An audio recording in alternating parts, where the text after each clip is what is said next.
and going. Okay, we're going. Hopefully the sound is good. I think so. Okay, here we are. We're in a secret location in rural Alberta in the heart of Western Canada. And we're here to talk about really interesting things in the world of politics. But amazingly, the world is so crazy because of all the things that are going on. It might be illegal for us to be together right now. Because Definitely is. social gatherings are illegal. It is illegal for two people who are healthy, who don't live together, to be hanging out in the same house.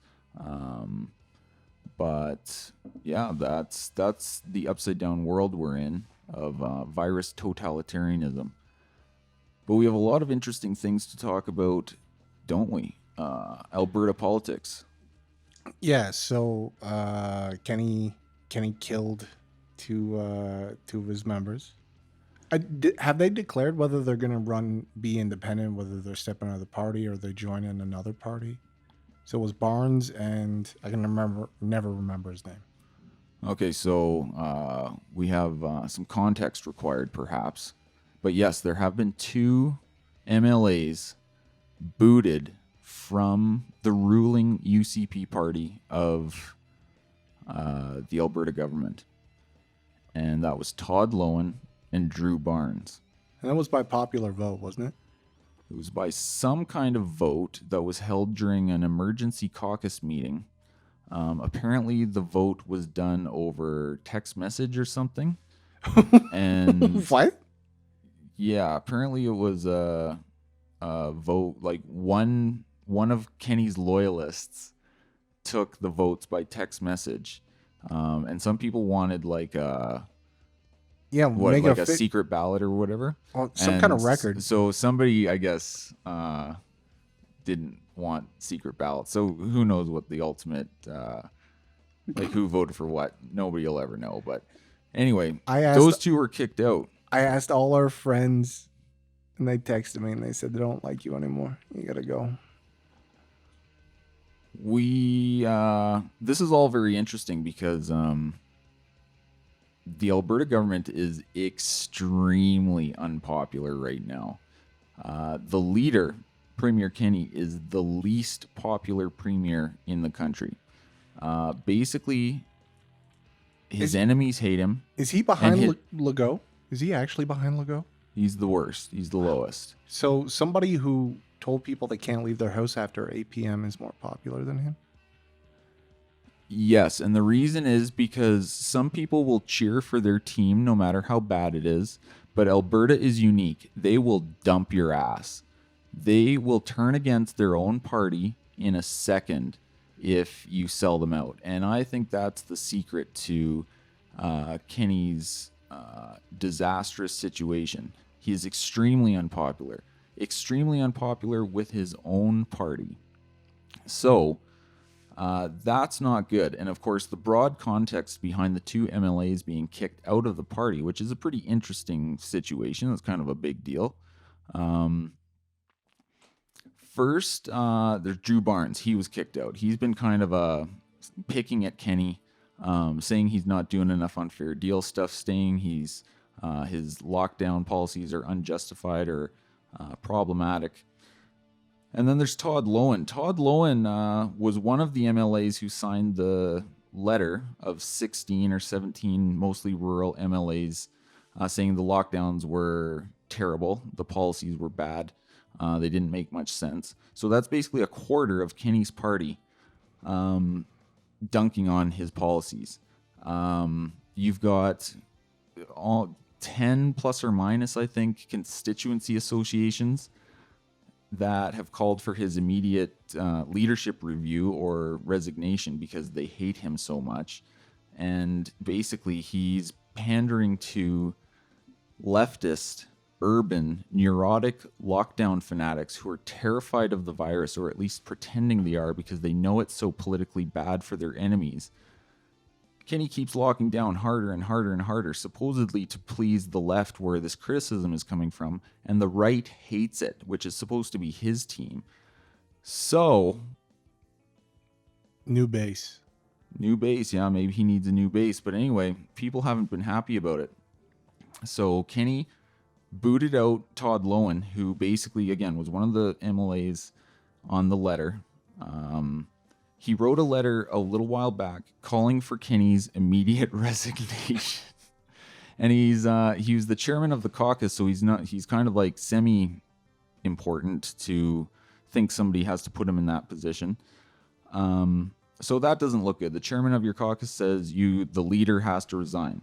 So he got kicked out. Drew Barnes got kicked out.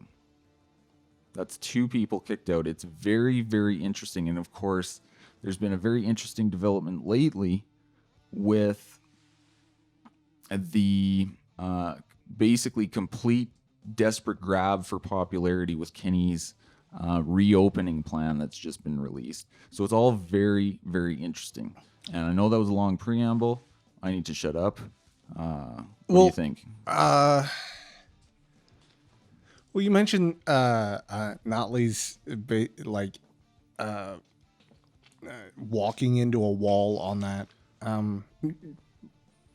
Like even the moderate people that weren't really super interested in the lockdown are like, I think politically Alberta is all about Calgary. The rurals hate the NDP. They'll never slide back that way again. Edmonton is pure NDP. It's a non-issue.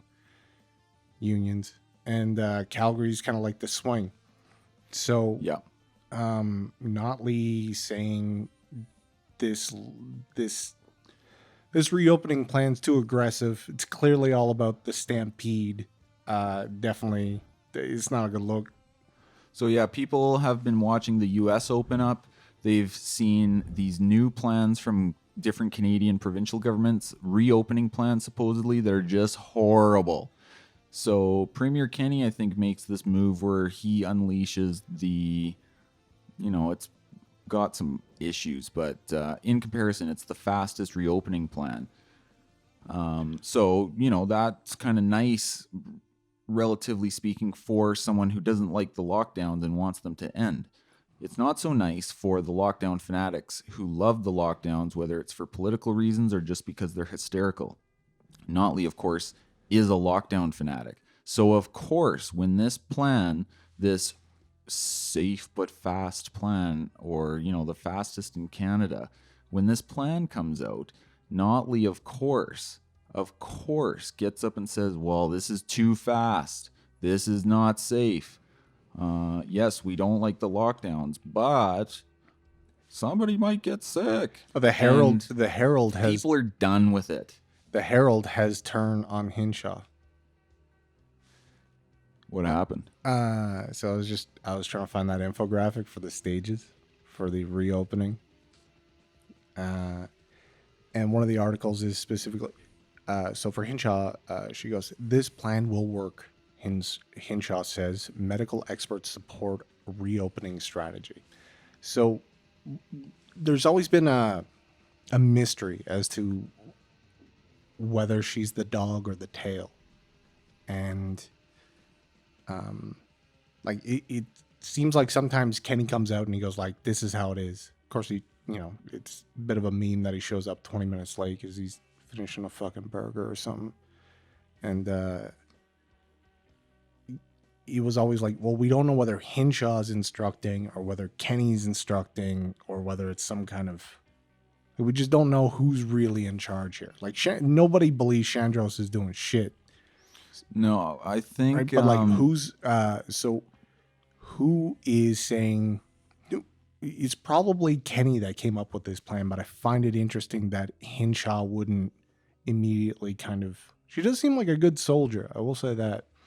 Okay, so I think what happened is, so she said something at the press conference the other day. Dina Hinshaw, Chief Medical Officer, Chief Medical Crank of Alberta, Chief Medical Quack, Dina Hinshaw, one of the new priestly high priest ladies of the COVID cult, highest level health bureaucrat in the province. Indeed, the question, is she the one in charge? Or is it Kenney calling the shots? Like, where's the main influence of all this trash coming from? Dina Hinshaw said something in the press conference the other day that they accepted the draft I submitted with few changes. So that's with regard to the opening plan. Okay, so this is her idea. I'm not saying it's her idea. I'm saying she submitted a draft, but we don't know who tells her what to put in the draft or who encourages, right?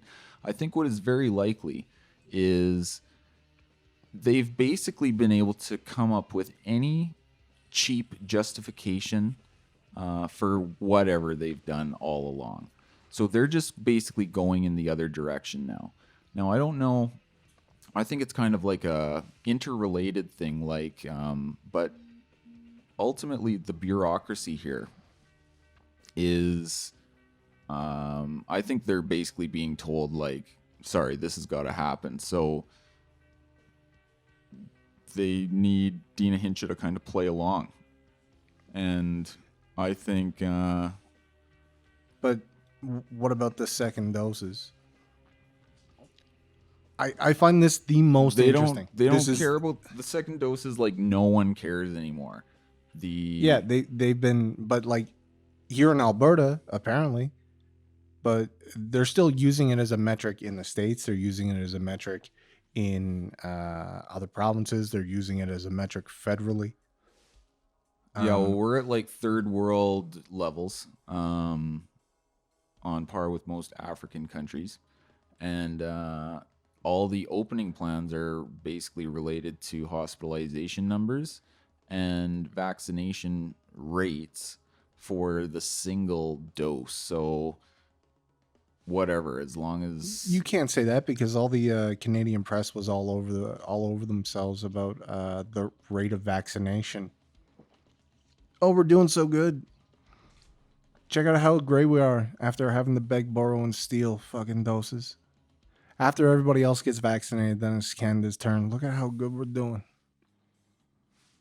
I don't really follow exactly, but there was a bunch of celebration by the Canadian media that the rate of vaccination in Canada was all of a sudden the best. The amount of people that got the first dose, they're like, man, no one gets first doses better than us. Yeah, well, we're the greatest. The need for Canadians to be smug about something was getting really desperate. Yeah, we got to be better than the U.S. at something. Yeah, so they had to latch onto something. So that's probably it. That's the only thing they're better at. The economy's worse than everywhere else. The unemployment's worse than everywhere else. We've printed and spent the most money relative to the size of our economy versus anywhere else and got the worst results. It's just a joke. It's hilarious. Canada is a laughing stock. GDP's a made up number anyways. What are you talking about? Yeah, but you can use it in some ways for comparison. Look, the GDP is just a reference number.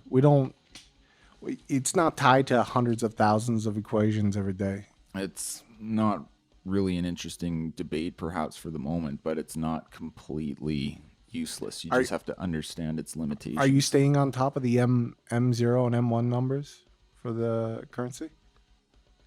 No, not really. No, it's extreme. So here's the plan. So 60% stage 1 June 1st. So 50% first dose. Stage 2 mid June 60%. Stage 3, early July, 70% for first doses. Yeah. So everybody so they come out with another goddamn hashtag. Because they couldn't use stop the spread? Stop the spike. Stop the spike. They couldn't say flatten the curve anymore. So they had to go with stop the spike, and now it's hashtag OpenForSummer. This is the Alberta plan we're talking about. Yeah, whoever did this infographic is nice. This is nice. Clearly, they hired someone. Well, it's badly written. It's unclear. It's obviously the output of bureaucrats. The layout of the graphic is nice, I will say. That's the easy part. Have you tried reading it? No. It's confusing as hell. But I don't think, all the in-between stuff is totally arbitrary and stupid. All that matters is they just needed some bridge from A to B. didn't even matter what was in it as long as there was some form of like progress towards opening. Like you can't justify any of that stuff point by point because it's all dumb. Yeah. But the point is, interestingly, in Alberta, supposedly lockdowns are supposed to end entirely, basically. All these ridiculous public health restrictions, these cruel, inhumane health restrictions, quote, health restrictions, unquote. It's supposed to end in Alberta. So it's kind of like, it's like when Texas opened, there's this metaphysical connection between Texas and Alberta, right? I don't know how you want to describe it, but there's a certain relationship there. Yeah. And so we will be, even though Canada's way worse overall, we will be, relatively speaking, the Texas of Canada in terms of ending lockdowns. So that's kind of nice. Now, that's an interesting thing politically because that appears to be a total reversal of Kenney's previous plans or ideas about what's best. He's been basically scolding us for months. And now, all of a sudden, instead of being like just one step away from the red zone and all the hospitals collapse and everyone dies, now it's like full speed ahead. Now this is smart politically, and he had to do it because his party's falling apart, his big coalition's falling apart, his federal ambitions are going down the toilet if he can't even keep one term against Rachel Notley in the NDP. And again, he is the most unpopular premier in the province. He is screwed. He had to do something to make people kind of forgive and forget, basically, because they are pissed. They won't. I don't think they will either. It doesn't seem like they will. I think in theory he could pull a rabbit out of the hat. I'm not exactly sure. I have some ideas, but Albertans are quick to anger and slow to forgive. I should say you're starting to sound like that shitty English professor. It's the from UFC. It's the Alberta right wing is a tough beast to tame. Yeah. Well, May was hard. Like the month of May. Yeah, it's been a hard month. It's been brutal. I've been cynical and just clown world about the whole thing, and this past lockdown was I don't know, it was a bit too much. Yeah, it was like it's been like soul crushing. Yeah, demoralizing stuff. And it's amazing when people say like, "Oh, it's not that big a deal. You just have to stay home for a little bit." And no, it's like the contraction of people's worlds, like their social worlds and their lives, has been so severe. It's just amazing that some people have been so blasé about it. But it was depressing, and it's just been like for the last couple months, it's been an increasing, the last few weeks, like the month of May, there's been an increasing an assault of just like petty, ridiculous, stupid, punitive things, just slapping weird regulations on people. Yeah, it's demoralizing. It's horrible. Did you see that Jagmeet Singh had to come out and apologize for hugging someone in public? He hugged his bro. Yeah, he hugged his bro. The fucking audacity.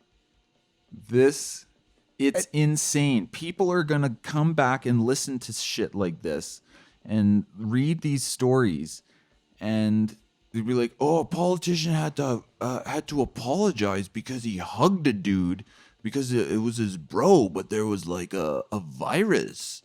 And people will think, and rightly so, they'll think the world went totally insane. I think it's because he said people who flout COVID restrictions are right-wing conspiracists. Oh, that's the best part. Yeah. Yeah, a few Yeah. days or a week or so before, it was pretty funny. So yeah, he says, Yeah. yeah, the only people who are against lockdowns and going to anti-lockdown protests, that's just like covert, like white supremacy or like racist. No, that's it's like what racist protests disguised as like protests for freedom. the term is thinly veiled, and that's attributed to Nenshi. Thinly veiled. Yeah, well, thinly Nenshi said veiled. the same thing like Yeah. a few days before, Yeah. right around that time. So yeah, so I guess, what do you really think about the marginalized Mr. Jagmeet? And you're like, oh, they're garbage. Spit on them. Did you notice how no one calls Jagmeet like by his last name, like the way we'd say Trudeau or Kenney or Ford or Biden or Trump or like, so there's No, Hillary. actually, shit, I There's never Hillary. noticed that. So we say Hillary, Yeah. and we say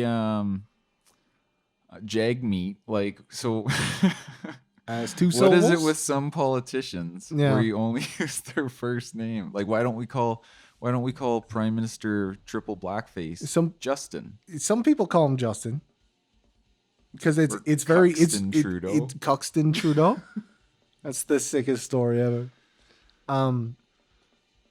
Yeah, the reason the Cuxton Trudeau story comes from a brief glimmer of hope we had, I think, about 3 years ago. It was at a buddy's wedding, and there was a girl that we knew, and she had told us this story about her little brother who was 17, who insisted on calling Justin Trudeau Cuxton Trudeau. Yeah, that was what him and his friends in high school would like say about Justin Trudeau. That was like kind of their high school joke. I've never had more faith in the younger generation. I thought that was pretty funny. It was amazing. We were talking about words that we used to say when we were in high school that, like, you know, like what's a popular word used as an insult for somebody? Yeah. And obviously the words have changed. And so we asked this girl about like her younger brother. Yeah. Cuxton Trudeau. Some 17-year-old. Oh, just clever. So Jagmeet having to apologize for not wearing a mask. It's the same. And getting too close to somebody. It's his brother's assistant, apparently. Yeah, his brother's assistant, who's also his bro, I guess. You know, he's got his own little entourage, maybe. But like the horror. Yeah, and I don't know. It's funny that the same action that is appropriate to re-ingratiate yourself with the public, the apology, the I'm sorry, is for basically ignoring COVID rules, like hugging my bro, is the same course of action for someone who did blackface 3 times. It's so stupid. I'm sorry. It's okay just though. Painful. Yeah. I can't believe. I don't like. Yeah, if he hadn't been beacon off, then it probably wouldn't be in a problem. See, I mean, and it's so dumb. Like, so there's been these, like, during this whole lockdown stuff, there's been a lot of these like travel scandals where politicians and bureaucrats and stuff are like, nobody should travel, and then they turn up on a beach in like a different country, like posting on Instagram like and stuff. They started giving cruise shit because they were having a blizzard down there, and he's like in Mexico, and he's like, "See you later." Or you know, these governors like, all the restaurants need to shut down, they're far too dangerous, and then they turn up having these like private parties with like 12 of their friends, like renting out a restaurant for themselves. Oh yeah, and it's like, oh, it was a lapse in judgment. So there's been this. No. And then like the Jagmeet one is like peak absurdity because I mean, so innocent. He hugged his bro. Yeah, come on now. But he had no mask on. That's the thing with these lockdown fanatics. These lockdown fanatics have been backed into this corner, and it's like this religious quality. It's like, oh, did you see what he did? Oh my God! It's part of the hysteria. It's part of the weird religious overtones of this whole panic. Would you say that Jagmeet's a hero for normalizing hugging your friends? I don't know. Is he Lots of people do that. standing up against hate? No, because he didn't stand up for it. Oh, He's like, I apologize. I should never have done it. I had a human moment. maybe he's just still in the closet about and it's not a good environment for him to come out and just say that he's a regular person. Well, that's what he said. Like, I had a moment of weakness. Like, I just can't believe we're having this conversation. It is so stupid. The scandal is that literally what it boils down to is a politician who, don't get me wrong, this politician is a piece of trash. But the scandal is literally that he touched a person, and it's not like sexual harassment. It's not like a sexual harassment scandal hug. It's like he hugged his bro, like the way some bros might hug each other. And they didn't have a mask on, so they violated one of the sacraments of COVID cult, which is face coverings. And then they violated the other sacrament, which is keeping your distance. And so they committed a crime against the COVID cult, and they had to apologize, or Jagmeet did. And it's insane. I cannot believe what we're even talking about. You couldn't make this shit up. So these are the scandals. So now back to Alberta politics. You know, they had their scandals. They had all those MLAs go traveling when traveling was recommended against. And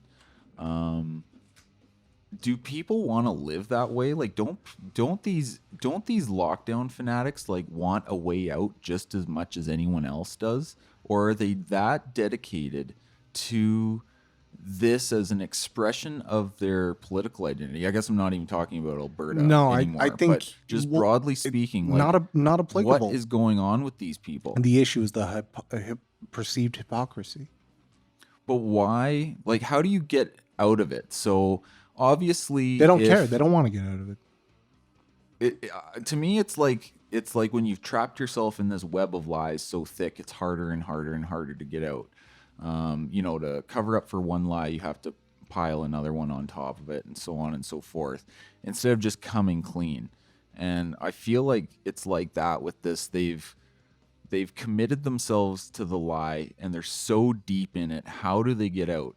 And it's easier for people who, I guess, would lean towards the anti-lockdown approach, obviously. But the lockdown fanatic is a very interesting and terrifying person that they would derive this weird satisfaction from all of this.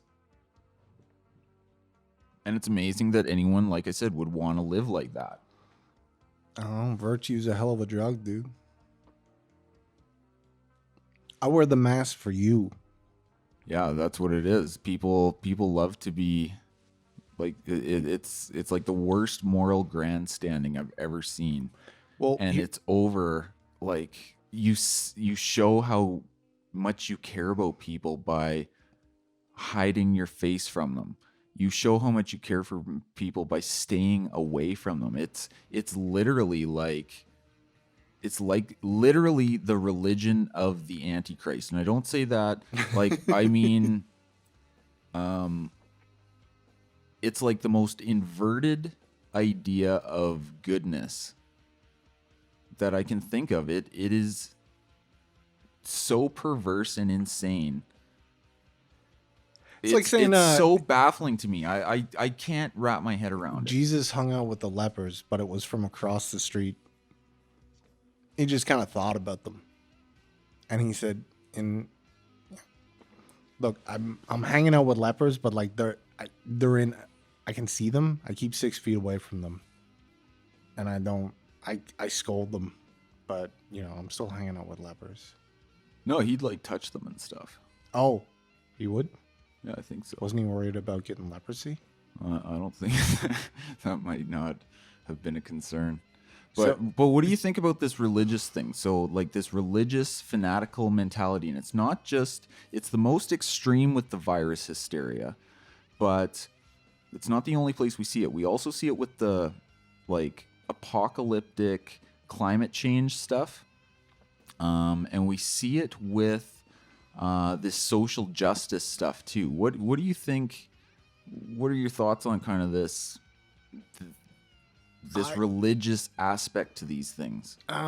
We're perceiving it as religious because it's the only analog that we have in the same kind of context. It's pure in-group, out-group.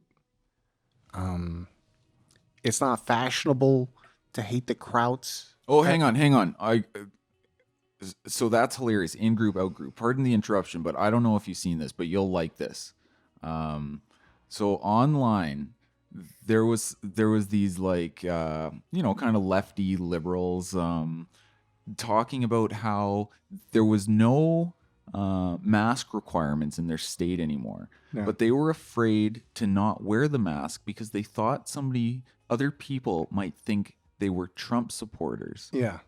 So yeah, there's this signaling thing, like the way leftists use like their language and things to kind of indicate to each other that they know what's up. Like, you know what that makes me think of? Ronald Reagan when he used the 1,000 points of light reference. Remember that? No, it's a Christian thing. You wouldn't get it. I don't know. No, he worked that 1,000 points of light thing into a speech that he had, which was, nowadays they call it a dog whistle. Well, the right has its kind of like in group language too, but the left has this, I don't know, I guess bigger obsession with it, and they're always evolving things. Like the word that was once the new word that was more appropriate becomes the offensive word that's replaced by a new word. And to show that you're like cutting edge and in the right group and you know the right stuff, you use the new language. So like cisgender, and my pronouns are he, him, and like stuff like that. So the language thing, yeah, it's like the signaling thing with these people obsessed. The mask was the expression of their political identity. It was the way to show which tribe they were in to other people, and they didn't want to be misidentified. Yeah, so group, out group, like you were saying. So that was a sidebar. Keep going. Yeah, no, it's the same because America is weird because your party's your religion, even though it's 30% don't have that religion, right? So it's kind of 30, 30, 30. Mm-hmm. I think so. I think there's plenty of Republicans who, even for the past year, have been like, well, I think it's pretty reasonable to take these steps. It's not that obtrusive, and I don't want to have a goddamn conversation every time I have to go to the fucking store. Okay, it's not worth going to the mat over. So I'll do whatever. And then at some point, it just became too much, and it's when I'd say it's when Trump lost, that they said, okay, that's enough. Like correction. The genesis is Fauci. So Trump gets up there, he says, you know what, I'm not in charge of it. Pence is going to fucking run this ball. Okay, he's QB. Everything goes through him. Operation Warp Speed. I'm going to give all these drug companies a bunch of fucking money, and they're going to get you your cure. By the way, there's this thing called hydroxychloroquine. Everyone goes nuts. Nobody's allowed to do studies. Nobody says shit. The word ivermectin was not in a single headline for 6 months. So, but they did talk about hydroxychloroquine, and it's because Trump mentioned it. So a lot of studies have to come out and talk about what a piece of shit it is, how it doesn't work. Meanwhile, he was treated with it, from what I understand. I think that's what he was treated with. And we didn't talk about treatments. We only talked about vaccines and cures. And that's why, so patron Saint Fauci gets anointed somewhere in September, August. Because before that, they got footage, like they got pictures of, or like tweets or footage of him saying like, look, masks don't work. Come summertime, masks are very important. Stay home, stay safe, yada, yada. Fauci becomes the new patron saint of the left. They all So, want, but it's back to the religious language again. It's not just like an in-group, out-group thing, it's unless you're tying that to it's the the same. It's the religiousness. That's why I said I don't see it like, I'm saying it's the lens that we're viewing the same mechanism from. Religion, politics is just in and out. Us and them. But okay, maybe, but so that's a broader thing. But the religious aspect, like think of so you've got your blasphemy against your priestly class, like Saint Fauci. You can't speak out against him. You've got your sacraments, like you get anointed with sanitizer. You get baptized by the vaccine. Yeah. You have to hunt down heretics. You have to have your face coverings, wear the right clothes. Going on Twitter talking shit on Facebook is it's your good works. There's the day of judgment when the people will reach immunity and be saved, and the paradise when you can finally go outside again. Yeah. And so I think I'm trying to call attention, I guess, to the more specific. And maybe I'm not describing it properly, but it seems to have, and again, there's the parallel with the climate change stuff, and there's the parallel with the social justice stuff. Like, remember, like St. George Floyd, social justice has its own languages and sacraments and blasphemies and priestly class and day of judgment, like the reckoning when we finally come to terms with our bigotry, and when you come face to face with race. Yeah, when that's Judgment Day. End of days is when you finally come face to face. We finally come to terms with it. That's what we say. We need to come to terms with it. So that's some magical event in the distant future, the end of history, I guess. And then there's the climate change, which again, very similar. So I'm trying to call attention to, I guess, something a little more specific, and that's why I thought it was interesting that even though you were trying to draw a broader picture, you couldn't help but go in the direction of describing Fauci with this sainthood status that's been given to him by his team. It's still just, I've only ever seen this as a way to reinforce my absolute fucking disgust for the people that aren't on my team.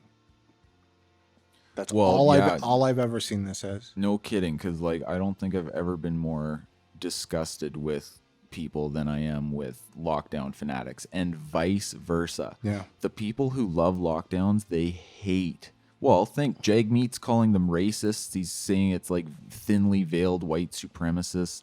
They're saying you hate people, you don't care about people, you just want to go out and eat a burger and everyone can die for all you care. And I mean, to some degree, there's just some pure ignorance behind it, because apparently 50%, or apparently most people kind of under 40 think that if you get it, you've got a 50% chance of winding up in the hospital, which is insanely wrong. But people are misinformed about the danger. But still, the pro lockdown side hates people who hate the restrictions, the way the anti-lockdown people hate the lockdown fanatics. You brought something up there that touches on my main theme. Are you going to get the vaccine ever? No, I've had the virus, and I feel like I've got many years of immunity as a result. Okay. I have another friend who tested positive for COVID. He got fucked up. He lost his sense of taste. Yeah, my wife was a little sicker than I was. And the only other people I know, one guy said basically minor cold for a few days, which was even worse than I had. And then another friend who lives in France now, but he's from Canada. he has some other health issues, I guess you could say, and I guess he was sick for like 3 weeks, pretty sick. But those are my only anecdotes. Because I remember back in September, October, I couldn't find anyone that I knew that knew anyone. That's No, that's almost everybody. well, that's 125 square. You know what I mean? Like It's quite a few. That's a double monkey sphere, right? So now I know multiple people, and most people who could have had a cold, like you probably had a cold. I got another buddy who probably had a cold, but no, You're saying one guy got messed up? yeah, he got messed up. But here's what's interesting: he went and got his Moderna shot. He got another shot, and it fucked him up for like 3 days. Like, Yeah, I don't want. I think the risk is maybe low. Like, I don't really know too much about the vaccines, but I definitely don't want one because I feel like I have no need whatsoever for it at this point. it's so yeah, James Lindsay, New Discourses, he did a bit on that, and he said, look, it's just, you got to make it a value prop. Like, it's just not there for me. You've lost all trust. We don't have long-term safety. My doctor thinks X. Yada, Well, yada. especially they're like, it's now. Alberta a little while back said, oh yeah, now it's good for 12 and up, and like, yeah, the value judgment there, the risk for children is basically zero people under the age of 20 died in Canada in 2020. I think there's like one now, or maybe two. I think it's only one. I thought there was two, one in Ontario, one here. Yeah, I think you're right, actually. I think it's two, but that's two in the whole 15 months of this mess. And But two- so 12-year-olds, like, why do... But there's why also would- two stories. We had somebody fucking die of a hemorrhage here in Alberta. They got I don't know about that one. Okay, so she got her shot. A couple days later, has a pain in her stomach. She goes to the hospital. She says, I have a pain in my stomach. They go, that's not a symptom. Go home. Or she died. So it's not on the symptoms list.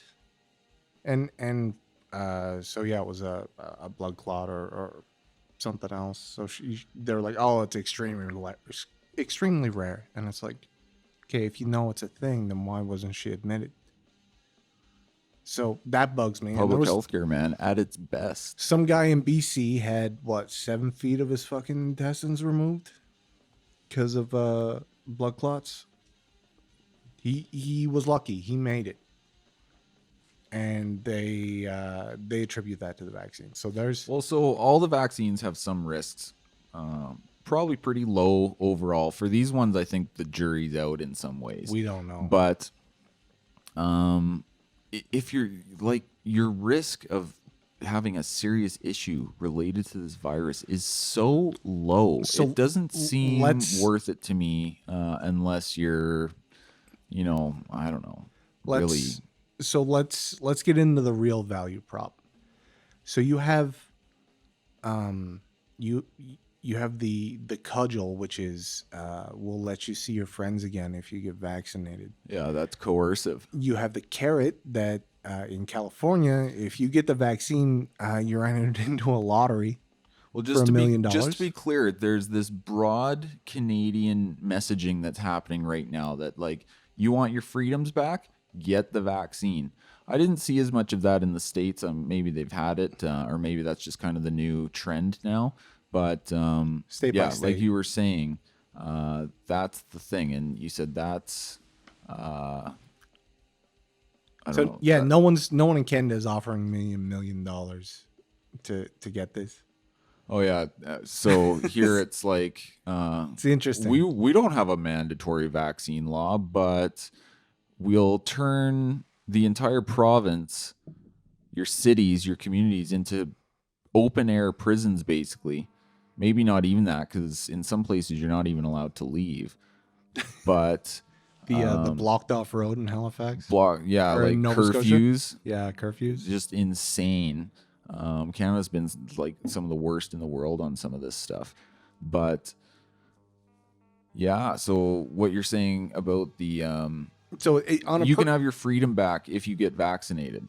Sorry, I so, totally interrupted. so the next part of the value prop is The value prop, yeah. Yeah, is that you have a social responsibility.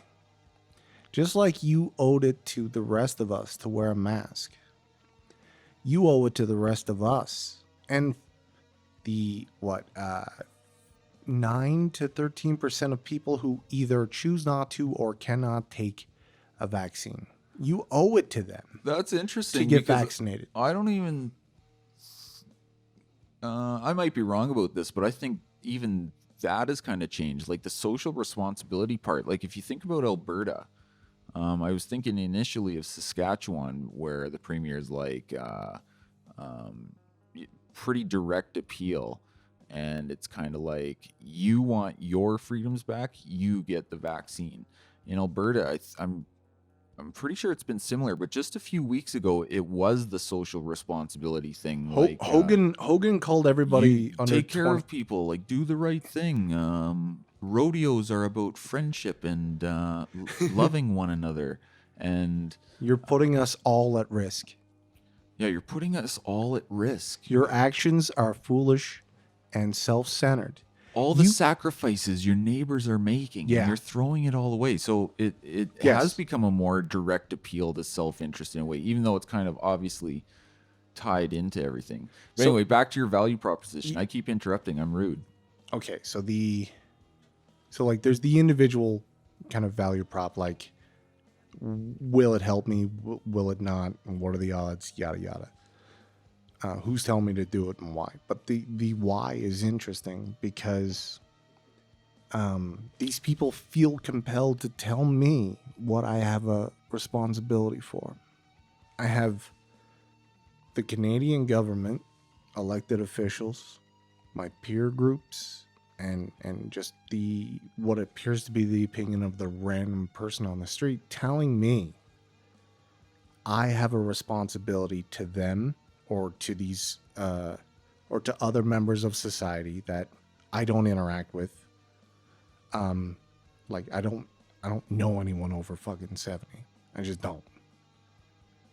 I don't interact with anyone over 70.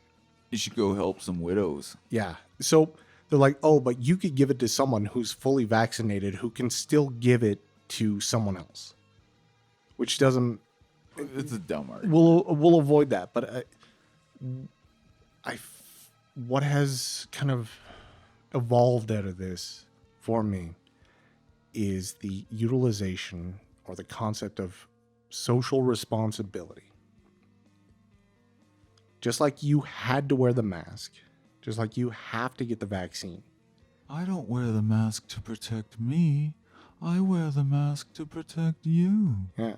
No one cared until I took off the mask. Which doesn't make sense anyway. Like even I'm not even gonna go down that. No, like so who else do I have a responsibility for? Like so there's the legal kind of. Don't you think you're good enough to figure out who you're responsible for and how you should adjust your behavior accordingly without having a patronizing dickhead in a public health bureaucracy or in the government telling you what you should be responsible for and tearing your life apart because it's the only way to make you responsible for other people? So then as part of that kind of it's a vaccine or it's a treatment, it's a gene therapy that might do this or might do that, has no long-term kind of study. It's an emergency. It's very important you get this. You have a responsibility to take risks with your life and your health for other people. Do you think that's interesting? Like, you must gamble. You must roll those dice and then go, oh, it's very, very, very unlikely that you'll fucking die. If you develop a problem, it's pretty likely that you will fucking die because you're in the Canadian healthcare system. But you have a responsibility to gamble with your life and your health for the good of us all. I'm pretty sure that life is doesn't like. fall under any legal concept of duty of care. So it's No, not a especially when you're talking about something that is kind of beyond our control in a lot of ways. Like we kind of talked about this before. Like if you're going out into a public place, you are kind of like signing a waiver, so to speak, that you're voluntarily exposing yourself to potential pathogens that might attach to you, and no one has any control over that most of the time. Yeah, if some person ridden with disease like runs up to you, holds you down, and like spits in your mouth, that's one thing. But a person who's maybe carrying something that they might transfer to somebody else, and if they get it, they might get sick, and if they get sick, which they might not, something bad might happen to them.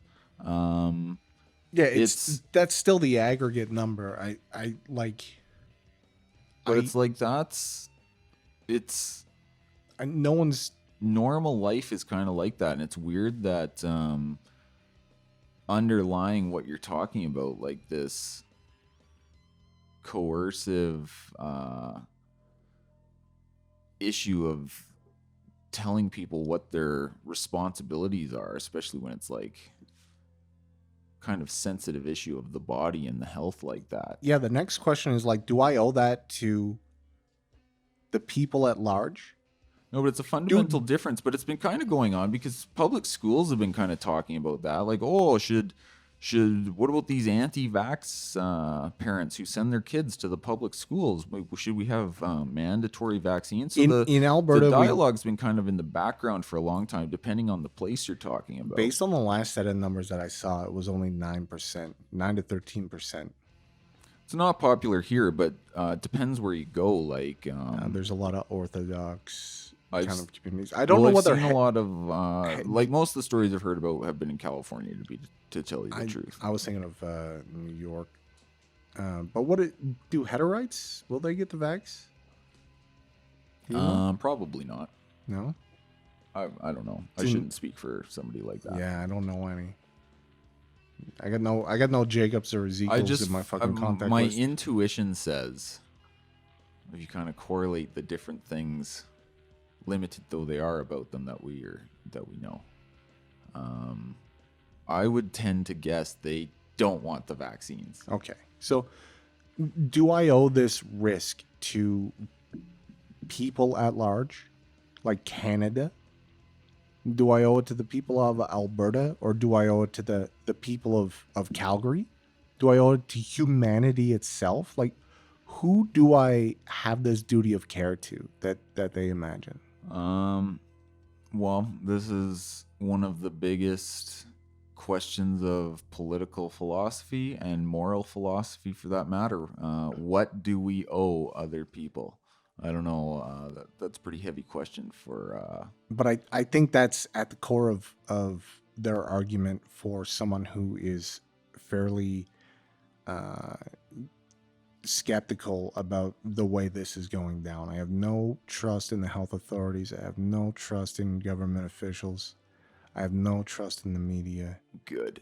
So when they have that kind of like zero trust, to have someone come and beat me over the head with, you're like, this is your responsibility. I'm your moral and intellectual superior. Yeah, like who? I decide what your responsibilities are. Do I owe it to future generations? Do I owe it to my ancestors?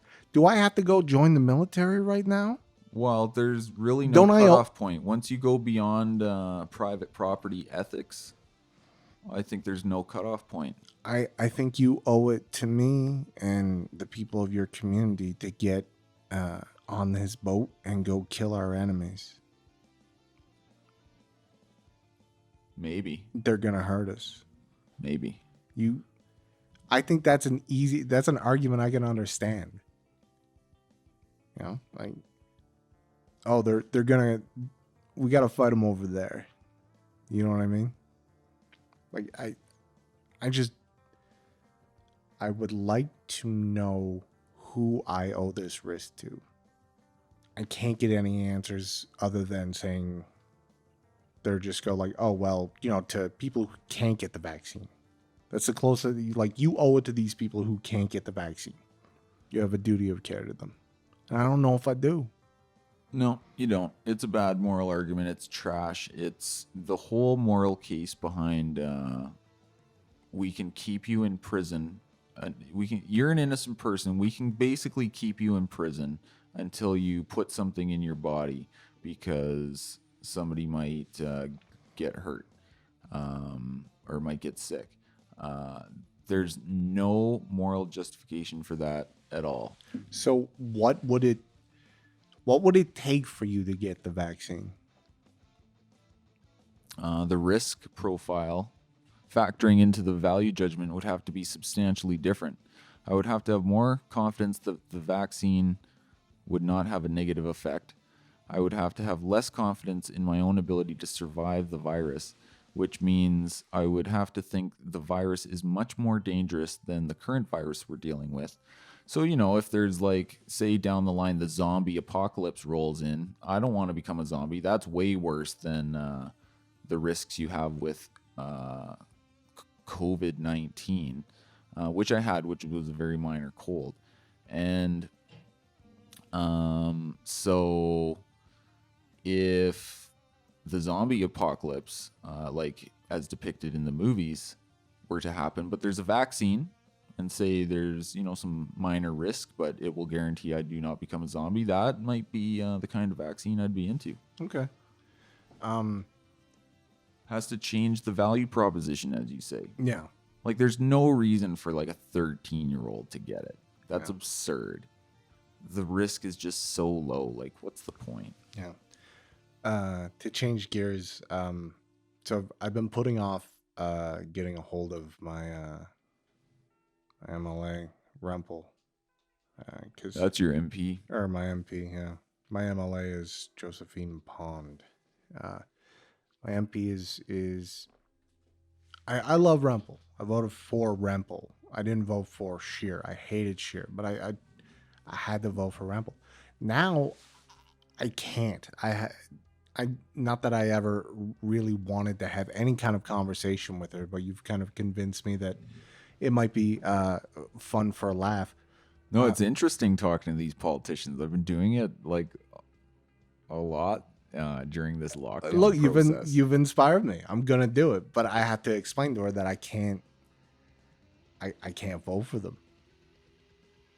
Yeah, you should. Oh yeah, we were talking about how you should call them about their see what she's. This is why it's for a laugh, to see how she would defend Aaron O'Toole's environmental carbon tax plan. Yeah, which is hilarious, and we could talk about that whole thing, but it's rough. She did get win some points with her recent FOIP act that found, what is it, 5.7% of the public health agency employees are actually doctors. 5.7 people making the rules. Not even doctors, just medical professionals, which is a very broad category, which appears to have in some cases no medical training. Like, yeah, if you have, they don't seems to include things like they don't even have medical CPR filing diploma. Oh, medical record keeping is a thing. Yeah, it is. Yeah, it is. They have like substantial training programs for stuff like that, so it's a thing. But like, they're that's also probably not setting what comes policy. to mind when you hear the word medical professional, which probably in most people's mind, yeah, rightly or wrongly, they probably think that's a doctor or something. Yeah, definitely not the public health agency. Yeah, which is and pretty weird in itself. So that was a pretty they gave her some points. I still can't vote for O'Toole. I have to have that conversation. No, the federal conservatives are horrible. They're fucking They're done. so bad. And we could talk about the whole climate change plan, which they've brought forth, which is, I think it's about a month and a half old now that they introduced it, and it's just embarrassing. It makes me think of their own defense of it is just so embarrassing, and it's like, who are the marketing wizards who came up with this stuff? If you haven't already, everybody go follow Pierre Poilievre on Twitter. He's a beast. Yeah, it gives some amusing content sometimes. I went on Carney the other day. Did you watch it? Yeah, I thought that was interesting how Carney... He's like, you're a hypocrite. Former Bank of Canada, former Bank of England. He's some kind of UN envoy on climate change or something now. Like, he's a total scumbag. But anyway, he was... I don't even know why... What was he even... So testifying Carney about tells at the industry committee he opposes Western Canadian pipeline projects, but supports his company's multi-billion-dollar pipeline investment in Latin America and the Middle East.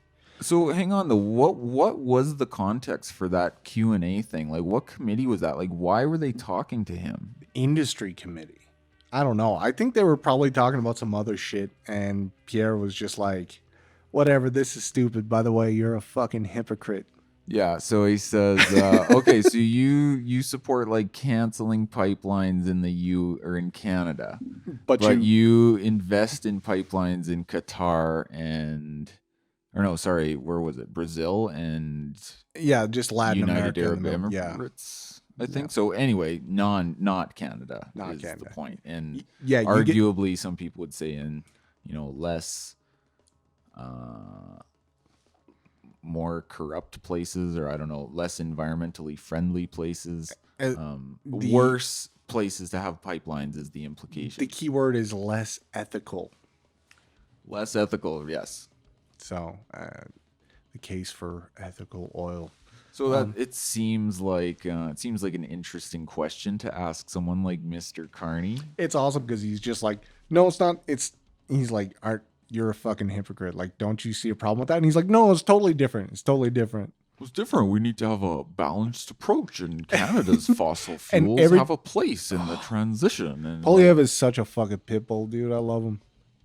He's pretty funny sometimes, and he seems to... He gets it. He's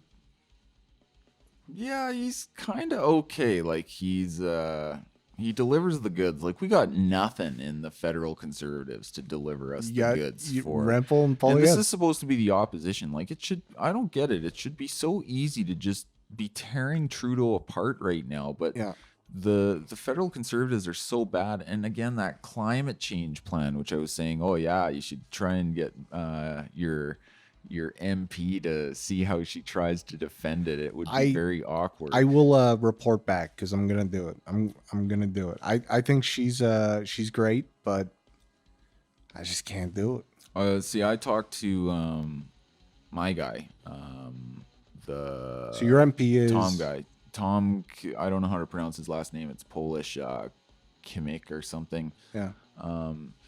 Anyway, I called him and I thought his defense of this carbon tax plan was just laughable, and just horrible. Like, it seemed like he didn't really buy it himself, to be honest. Yeah. And it's so bad. Like, but he told me exactly why they came up with it, and he said 50% of the country won't vote for conservative ever. Of the remaining 50%, there's 20% that might. And according to our consultants, this plan polls really well among these people, and it'll make them look twice and see and consider us. It's that's the best you've got. That's what you're trying to do to appeal to them. Why don't you offer them something totally different, and crazy to grab their attention, so they don't even care about the climate anymore, and this pretense that the government can manage it? Why don't you do something I don't know. If you were the Conservatives and you wanted to win some elections in Canada, what would you do? Anything but that. Their climate change plan was so dumb. Their own party hates it. Yeah. Western Canada hates it. Yeah. It's going to be... And it's smacks of hypocrisy, because despite their label where they say it's not really a tax, it's a tax. Everyone sees it as a tax. And so you got to pull the trip. I know it. You know it. Everybody knows it. You know it. I know it. Everybody knows it. Exactly. That's exactly true. But so everyone hates it. But so this is what they came up with. This is what they thought was a good idea. Yeah. Let's say in a Machiavellian scenario, Yeah. you are advising these idiots and it's just political realism. You want to win and you want to beat Justin Trudeau. You're some kind of consultant for the federal Conservative Party. What's the best you've got? I'd bilk them and get everybody paid. I'd be like, look, we're gonna establish a new Gibbs? No. Well, sort of corporate Gibbs. Dish out some corporate Gibbs. I would undertake a project, much in the same way that CN Rail built a rail line from coast to coast. God, they can't even build a pipeline across like 2 provinces. No, but we will get this done. We will get an energy. Like, not the an energy. No, don't say energy corridor. Do not say energy corridor. These electrical vehicle charging stations. No. Across the whole TransCanada, dude. Well, they're already on that track because wasn't one of the things they said like even bigger. Didn't they say they want to tax like cottages and stuff and like luxury cars? Anybody who has a they got second home, I don't fucking know. You gotta have something better than the electric car charging station. No, it's corridor. easy. It's easy. I can kick that can down the road. I'll be dead of a heart attack, and by the time it's a fucking real problem, I'm not gonna let you win. Yeah, definitely, it's gonna let me win. I'm gonna run on banning gasoline. Gasoline vehicles. No, I am going to. You're following the philosophy that they're failing right now, which is appealing to Toronto moms who love electric cars and think climate change is going to kill their kids. In 5 years. I'm looking at the Quebecois. You're doubling down on that. Yeah, I would not have a carbon tax. That is a disaster. You got to have something better. I would go so hard, and I will get so many votes. I know it. You know it. I would say. No, you wouldn't. Absolutely. I'm going to ban gasoline production vehicles by 2035 or 2050 or some stupid number like Nostradamus fucking numbers. I'm asking you how to make them win against Trudeau in the current scenario. Yeah, I would. I don't. Well, first of all, I think you're trolling. They would obviously lose. They would obviously lose. Yeah. Because if you want that kind of shit, you just vote for Justin Trudeau. You've just got like an uglier, stupider looking, which is saying a lot because Justin Trudeau looks pretty dumb. He's pretty dumb. But if you want that kind of stuff, you're not going to vote for Aaron O'Toole. You're going to vote for Justin Trudeau. Oh, but our focus group showed that this is a really good idea. No, what would you do if you actually I would we're going to tell them you should do this and your chances of winning will be strong. Steal literally everything Maxime Bernier did during his run. And you'll win. Honestly, that would work, I think. Maybe not with Aaron O'Toole because he doesn't. Okay, so here's a question. I'm going to stump you on this. No, wait. I'm going to stump you. Okay. Who is more unlikable? Aaron O'Toole or Andrew Scheer? Dude, I used to think Scheer was the most unlikable. You remember when you would make shitty science class Play-Doh with flour and cornstarch and water, and then but you would put food coloring in it? Scheer is that without the food coloring. Like he's homemade Play-Doh. Yeah, he does have I know what you mean. Yeah. So, but Aaron O'Toole is like he's kind of got he's in the same category, but he's made of different material. He's contemptible. Remember when the virus panic first got started last year and he's like, we need to put Canada on war footing. I stand with Israel. And he was even worse than Trudeau on the virus panic, at least going by like his tough talk. He wanted to have the fucking Emergency Powers Act invoked and like all this crazy stuff that, trying to appeal to who knows who. There's the worst of the boomer con, I would say. I have two anecdotes about O'Toole. One is the I Stand With Israel poster that he put out, which I found really interesting. It's like, cool. I didn't realize this was like a bold statement. You don't have to cross your arms in the fucking poster. I understand what that's your final offer. Like, I'm firm on this statement. My arms are crossed. Anybody can picture that I'm not budging. I stand with Israel. And it's like, and like I don't. That's clear. I'm gonna run for. I'm gonna run for office on a principle of I stand with our European allies. Yeah, And exactly. and It's pretty hollow. The photo. It's like, I oppose sexual assault. I think rape is wrong. I'm gonna take a Murder is wrong. Murder should murder should be a crime. Uh, and you're gonna take the photo from like under angle. I might have to get up on a stool or something, and I'll be looking down very confidently with my arms crossed, and I stand with our allies.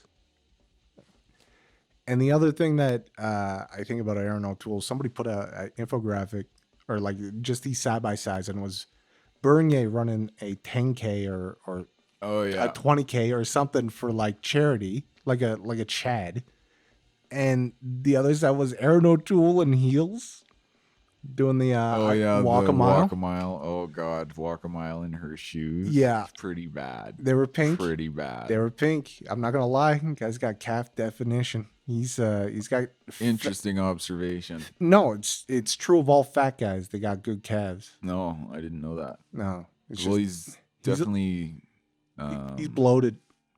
Yeah, he is so awful. Like, it's almost like he's just another chosen loser, and like they have to, maybe somebody's just trying to destroy him, and they've been like, yeah, use this plan, it'll work. And it's just a way to get rid of him. Like, they want to make sure he can't even win by accident. I mean, Andrew Scheer couldn't beat Trudeau. Yeah. Which, I mean, Trudeau is kind of popular, obviously, among certain people. They do quite enjoy him, I guess, but it still should have been easy to beat him, I think. Comparatively, I'm gonna have to I have to say, yeah, Aaron O'Toole is more unlikable than Scheer. Yeah, I think so too, and that's an amazing thing to say, because Andrew Scheer was one of the least likable politicians I've ever seen. Canada has horribly unlikable politicians, and I say that as somebody who assumes every politician is scum by default and they're the worst people in the world. But in terms of like, you know, the likability factor, some are more detestable than others, like on kind of a shallow level. Yeah. We've had that conversation. I think I called it the dictator's beard test. But Trudeau is kind of interesting in that way, because he's kind of young, and I think he looks like he kind of has fetal alcohol syndrome, but some people think he's like handsome or whatever. The eyebrows. And I mean, whatever. He's kind of like, I'm afraid, kind of the new kind of politicians that's going to be more common going forward, like the younger. I think, you know what, it makes me think of the royal family, because they're always taking photos of them, and they're always talking about what they're up to and the stuff that they like and the things that they do, like their pets. Yeah, well, there's kind of this weird celebrity aspect, and the old joke is always that politics is like Hollywood for ugly people or something. Yeah. Do you think that some people are in a parasocial relationship with Justin Trudeau? Oh yeah, for sure. Some people get like really into their politicians, yeah. Especially with this kind of social media aspect to them, where you can you have increased opportunities to interact with them and feel like, oh, you've got a connection and you matter to the cause. And you replied to my tweet. He liked my comment. Yeah. He retweeted me. I'm going. I think I don't think I would like to propose that all politicians be banned from Twitter and Facebook. What do you think? I think that would be hilarious. Yeah, let's do it. I think I would bring emotion. We should put aside all of our principles of political philosophy and possibly just make Twitter illegal in general. It's gonna kill us, dude. It's pretty horrible. It's sometimes hard to gauge exactly how much influence it has in the world, but it's too much. The worst part is it's what, like 10% of North America have Twitter accounts. Yeah, and like 1% of that many people actually ever use it, more than like once a month or something. Yeah, and I think the last time we talked about that, I said it brings out the despot in me, and I was just like, we got to get rid of it. It's gonna fucking kill us all, dude. We're not ready.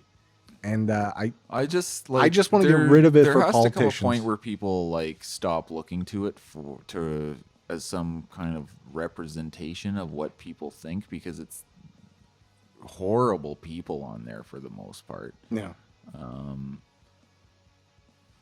Yeah, I don't think that's a very good service. No, it's got to go. And like, it is a disease.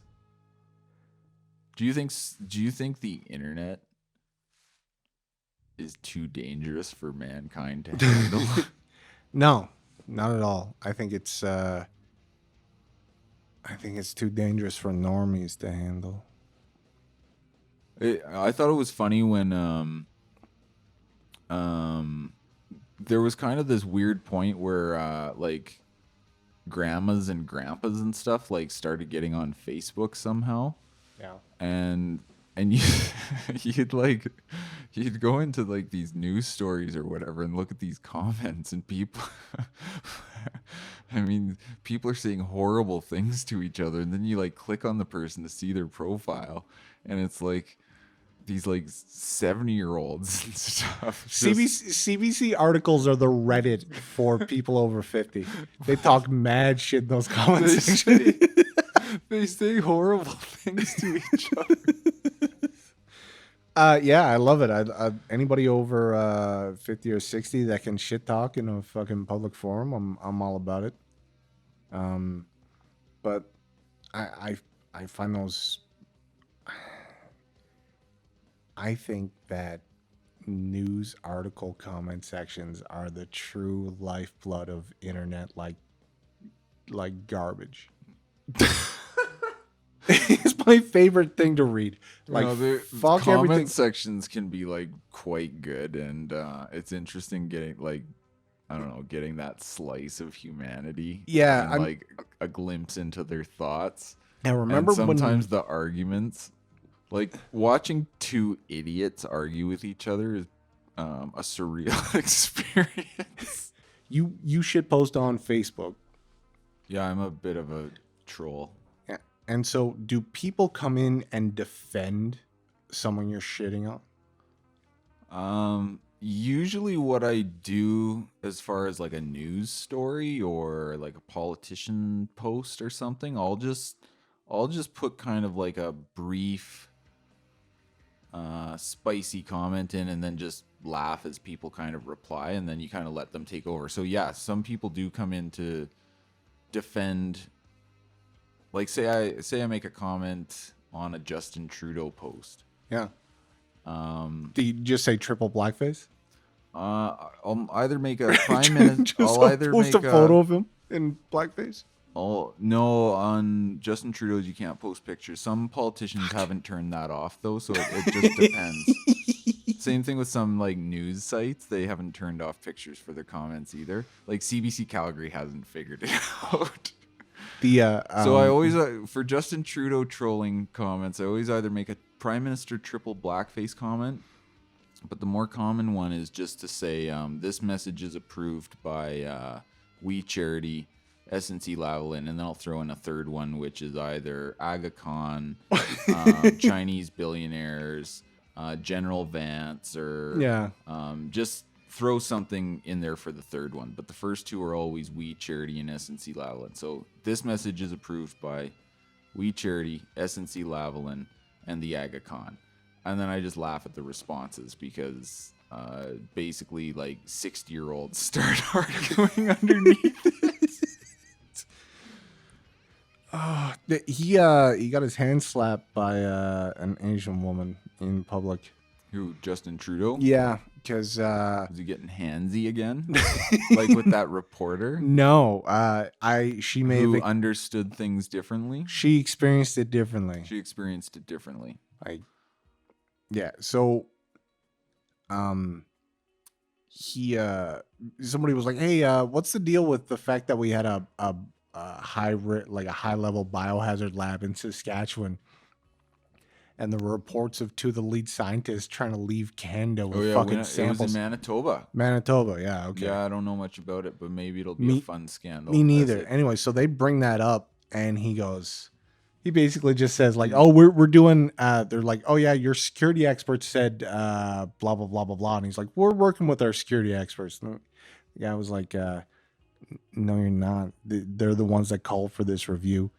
Didn't he say it was racist? Yes, he stood up and he said, "You basically hashtag stop Asian hate," and like, and a wonderful lady, I forget exactly where she's from. She was born in Toronto. She lives in BC now. She basically said like, you're fucking this up for everybody. Like you can't hide behind my skirt, you motherfucker. And I don't know. I guess he didn't respond, or there was no response to it. I only saw her statement. I mean, good for her. But like, because he gets away with that shit so much, and he's just like, "Hey, Trudeau, what's up with this?" And he goes like, "Look, we're doing everything we can that we're supposed to. We're working with our partners. We're doing all this stuff. We're the best. We spent all this money. By the way, it's great. Canada's awesome, and we're doing a great job." And then somebody goes, "That's not the case." And he goes, "Great job. We're doing a great job working with our partners." I love question period. Oh, Speaking dude, of he's question so period, fucking amazing. But then he fucked up, and he basically said hashtag stop Asian hate, and he got smoked for it. Speaking of question period, back to Alberta for a moment. Yeah. Like question period's still kind of dumb, but I think it's interesting in the legislature now how the UCP is between the NDP and these two guys that got kicked out, the two rural MLAs. Yeah. And I think it's going to be good for the province to have some heat coming from the right. What do you think? Well, have they said exactly what they're going to be doing? Like, are they going with a different party? Are they going to run independent? Are they going to do, like, what are they going to do? They join the Maverick Party? Well, there's Maverick Party is a federal thing. So at the provincial level, Wild Rose, whatever. Yeah, they've got Wild Rose Independence Party of Alberta or whatever it's called. Uh-huh. I keep getting the name mixed up.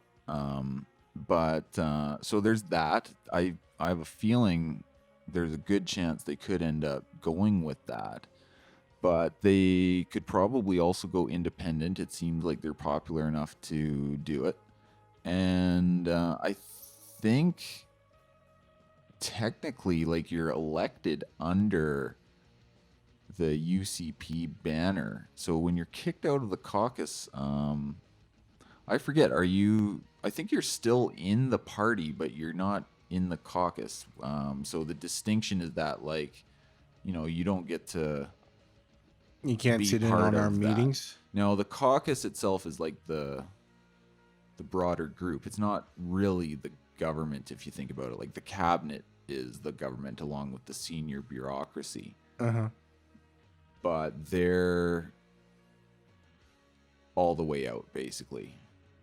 So I think technically they are still UCP members or seats, but they're not part of the ruling party, if that makes sense. Like, the ruling group. So, yeah, like the theory there was Kenney was always in danger from his flank, and yeah, and he was being criticized from within. Yeah, and that makes you look bad. So I hope some more people, like they'll sign this thing, but they won't give up their position. They don't. I think anybody who signed that fucking letter that watched these guys get kicked out and doesn't do something about it is like they're missing an opportunity. Maybe. I mean, it's a judgment call. Like, you got to be kind of cynical, of course, but there's the argument to be made that, some of them would say, oh, well, I think I can do more staying within than if I get booted out. Same old shit. Maybe that's true. Maybe that's not. It really depends on the circumstances. Were you going to sign more fucking letters? You cuck. The letters was the letter was the beginning of the end. Like, signing the letter was a fucking mortal wound to Kenney, possibly. They're entitled to their opinions. They ain't gonna do shit. Kenney's just gonna big dick them because they're not gonna do shit. I keep hearing this. I can't. You guys are so wrong about how crippling it is for a quarter of your party, a quarter of your elected legislators, to put out a letter saying you suck. Yeah. Well, only one person actually called for his resignation.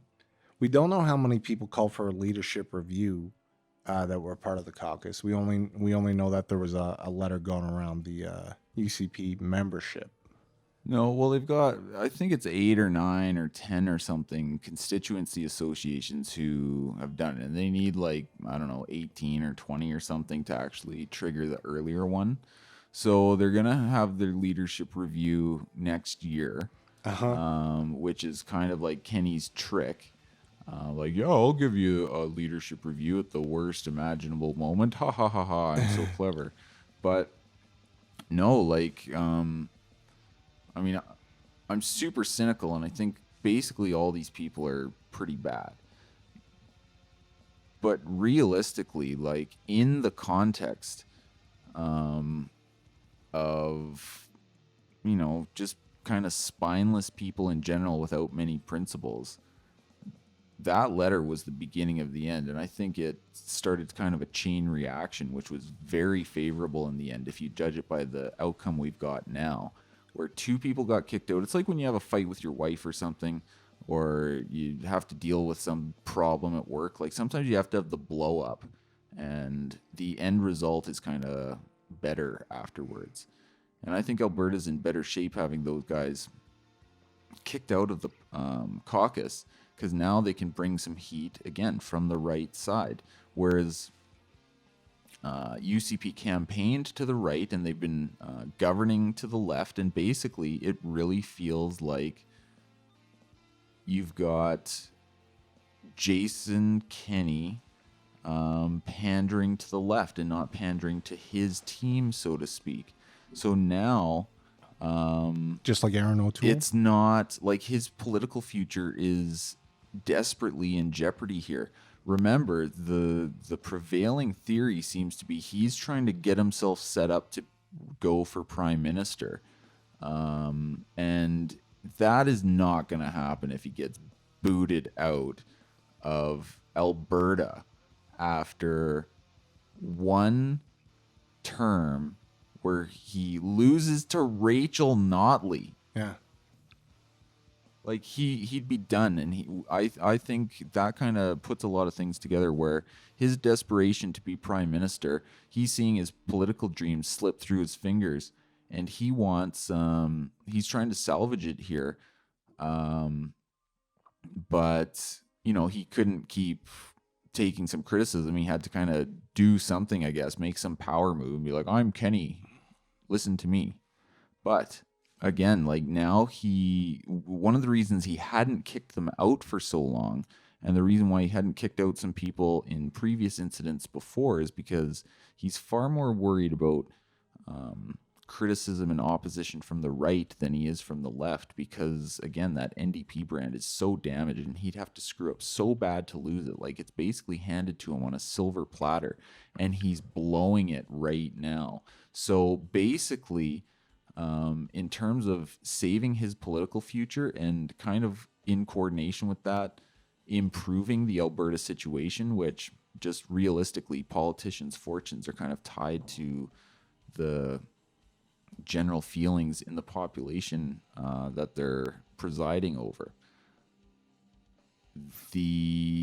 I'm not sure. Like, I kind of get what you're circling around the same point, but like I don't think there's enough organized dissent against Kenney on the right. There's just not enough. Barnes was already talking shit. Do you think because he's no longer part of the caucus, people are going to take him more seriously? Yeah. Do you think people are going to listen to him more and they're like, oh, that's the guy who's got sour fucking grapes now? Because that's all they know. Aren't you guy that they fucking kicked out? Listen. Like, are you sure? I don't understand why people put aside all the general rules that we totally know how they work for this particular situation. Just look at the way the federal NDP drags.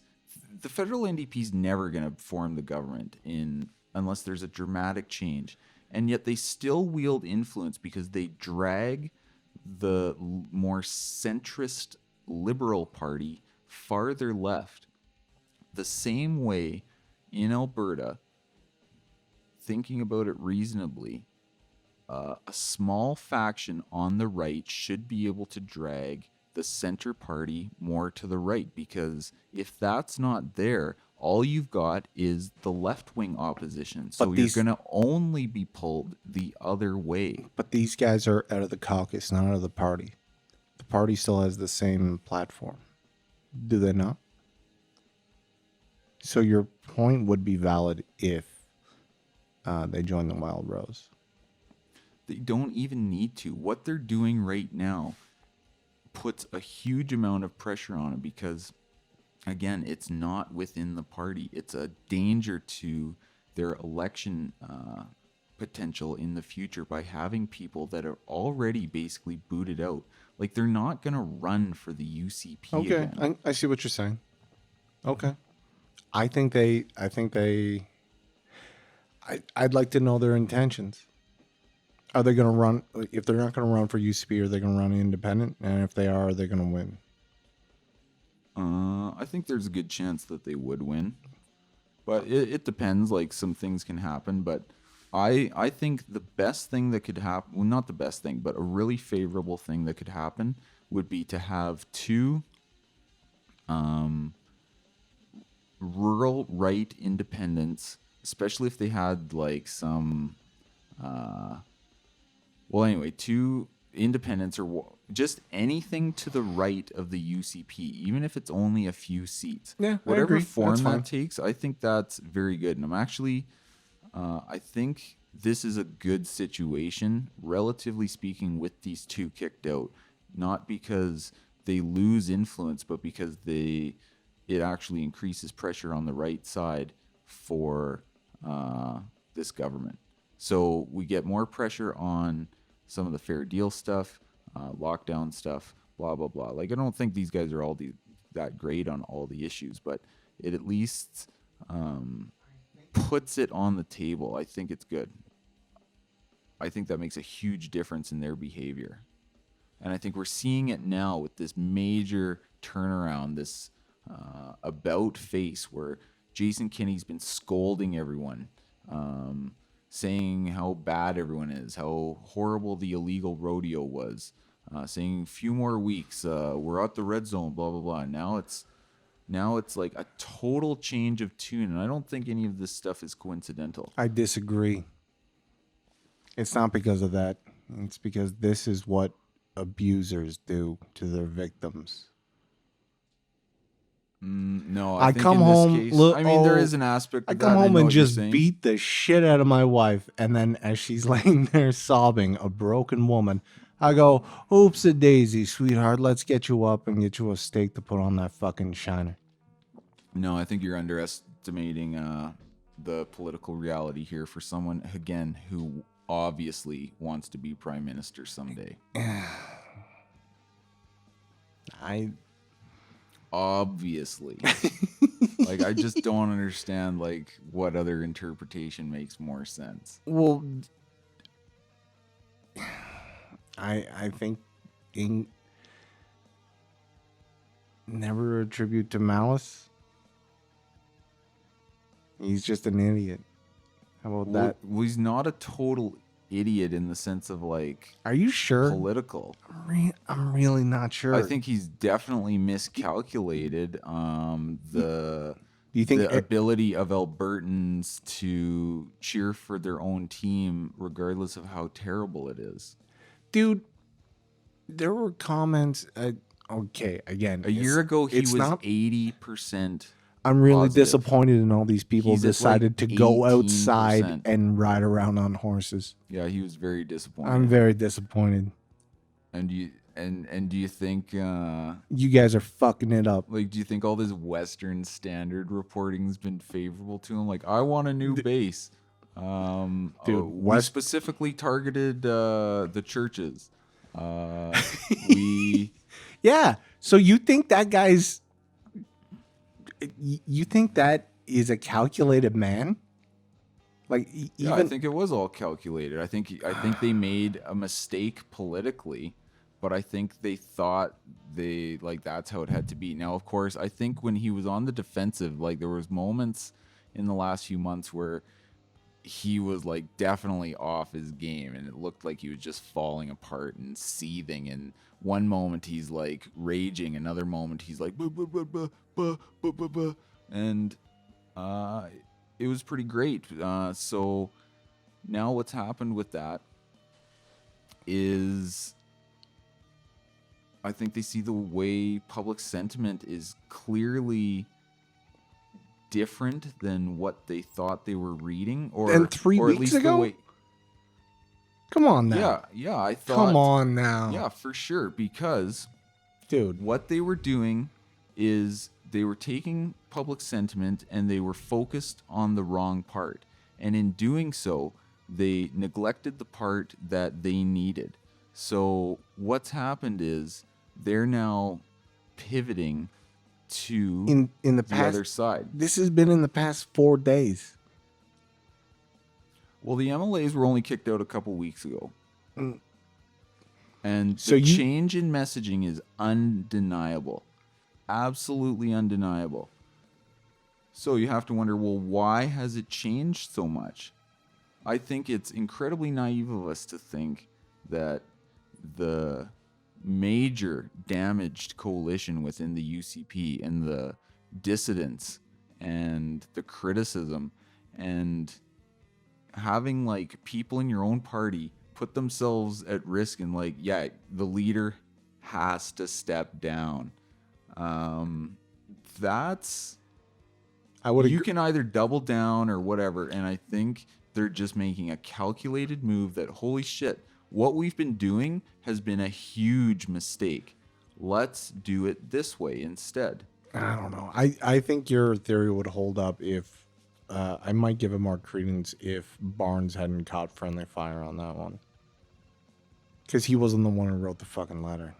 No, but it was a convenient way to get rid of him at the same time. Oh, Don't you think? Because he's they entitled to keep his asking, opinion. like, "Are you gonna kick Barnes?" Like, they've been asking for months. He's like, "No, He's entitled to his want people opinion. to share their opinion." And I need you to hold me accountable, Barnes. and some of the leaks from the caucus meetings have been pretty hilarious. Uh, Like when he said, "Oh, I guess you." Kenney says, I love your kid. if you don't support me, I guess I'll just have to call an election." Oh, you mean like Trudeau did? Oh, you want to make that a vote of confidence, big guy? Yeah, pretty much. Dude, talking about put your nuts on the table. But yeah, You think I did what now? You want to make that an election? You want to make that a vote of confidence? Tough guy? so I think this is a bit of a gamble for Kenney. We'll see. And he's hoping it pays off, and he's using the Stampede as, like, a big symbolic aspect of his victory, of course. And he's back to best summer ever messaging, like, or the whole best summer thing. Like, I don't know who comes up with these, like, slogans and stuff, But when they're like, just a few more weeks and we're gonna have the best summer ever, that was funny because it lasted like, it felt like days, but it was maybe a week or two, and then it was back to like like maybe you'll get a summer at all. Yeah. And then people are saying, so there's not going to be a best summer, is there? And he's like, well, what I really meant is that you'll have a chance to hug grandma again, and that will make it feel like the best summer ever. And it's like, what? Yeah. But I don't know. It's been quite amusing to watch, and he's hitching everything now to this change in direction, which is, could be better, of course, as far as my supreme anti-lockdown perspective goes.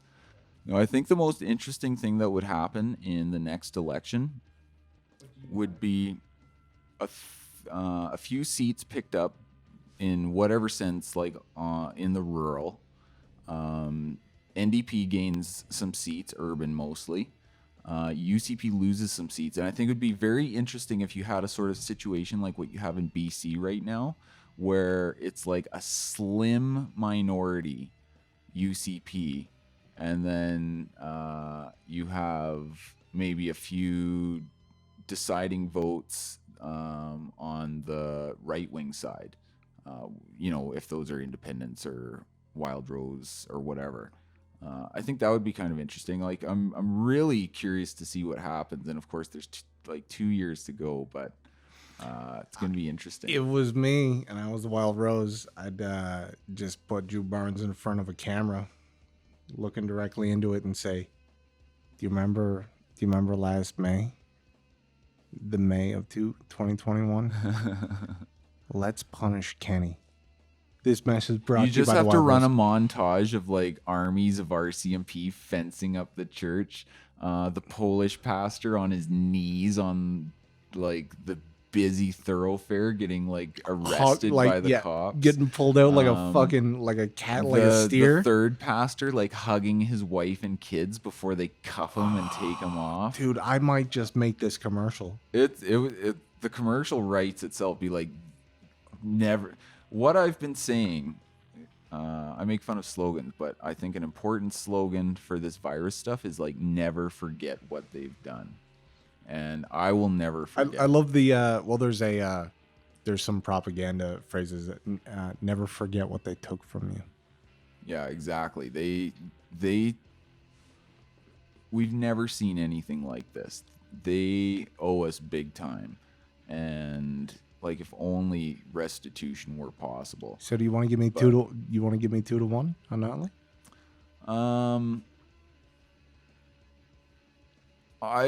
I will take some bet, but I need to formulate kind of what I think will happen. Like, it's very weird and in flux. And like we know. Don't get me wrong. I think Kenney's in a lot of trouble, but I think it's very slim chance that he can survive the leadership review next year, because I think the Albertans will,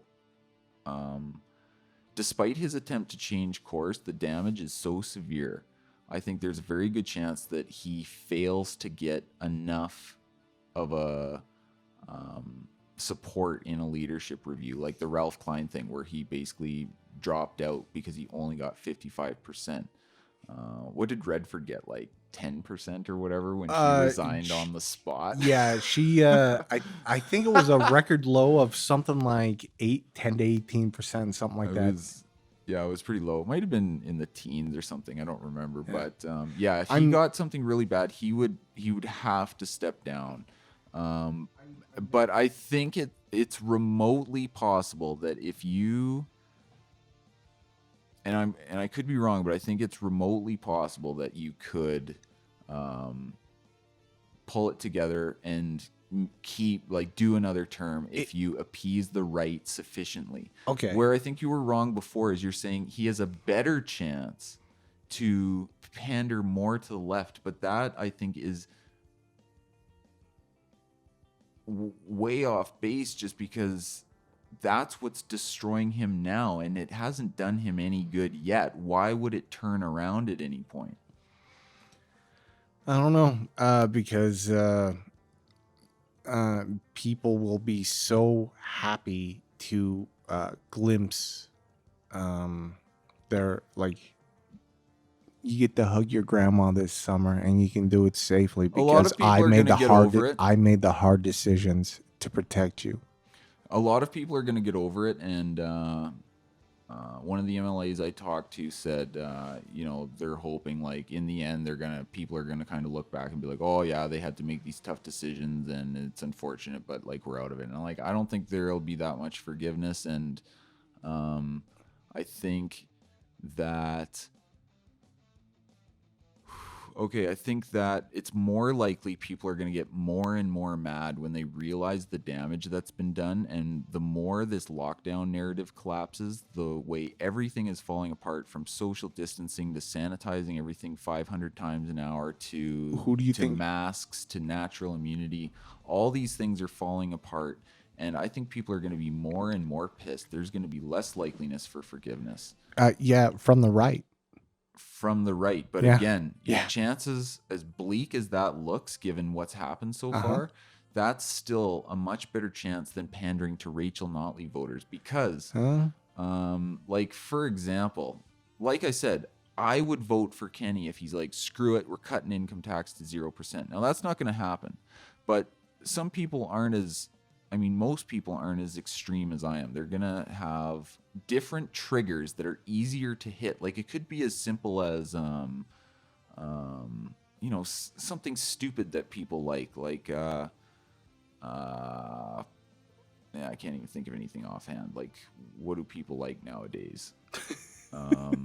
Like if he gets, like, say oil prices are just cranking, say TMX gets pumping by like early 2023 or something. Say say certain conditions start piling up. Eventually, there could be a point where enough people can keep him going, but it seems pretty slim right now. Regardless of what his ultimate fate is, I think it's going to be a slight improvement for him now that he can claim, like, yeah, we're going to be the fastest to reopen, and like, oh, we did a good job, and yeah, he's 3 months. People are desperate to get back to sanity. I still think that the right is less forgiving than the left. I think so. They are more empathetic. So the left is more empathetic and more likely, like, if I hadn't heard Notley's comment, I would give you fucking 2-1. Well, I think she's gonna be making more comments. Maybe she got her hands like slapped. If she loses this, she needs this. Do you remember when the justice minister had to apologize because he put out some Facebook post, and he was probably correct, but he said, oh, the media and the NDP would love nothing more than for our hospital system to collapse. Whoa, no, I never heard that. And then he had to apologize, like, oh, I don't really think they wish that, but I think they probably do, in a sense that, like, yeah, okay, maybe they don't want people to die, but they would love the political advantage of being like, look what they did to the hospital system because they mismanaged the virus situation so much. Yeah. Like, obviously, when someone else fucks up, it's to my benefit. Yeah, everybody knows that, but like, it's like when it's like when Trump was running against Hillary, and people were like, oh, if there's a terrorist attack, it helps Trump. It's like, remember when there was that nightclub attack, and they're like, oh, this is good for Trump. Like, there's a political reality behind like bad events that help some people. I believe it's called realpolitik. Say 1 million people die of the virus, and it's like, oh, well, on the bright side, we'll probably win the next election. On the bright side, we're polling up. Our 5. polls are up. Yeah, all your all the rednecks you hate so much are all fucking dead. So there's nobody left but unionized workers in Edmonton and government. Like, so Notley's got them locked up, but she's I don't know. I think the lockdown hysteria is going to be hard to sustain.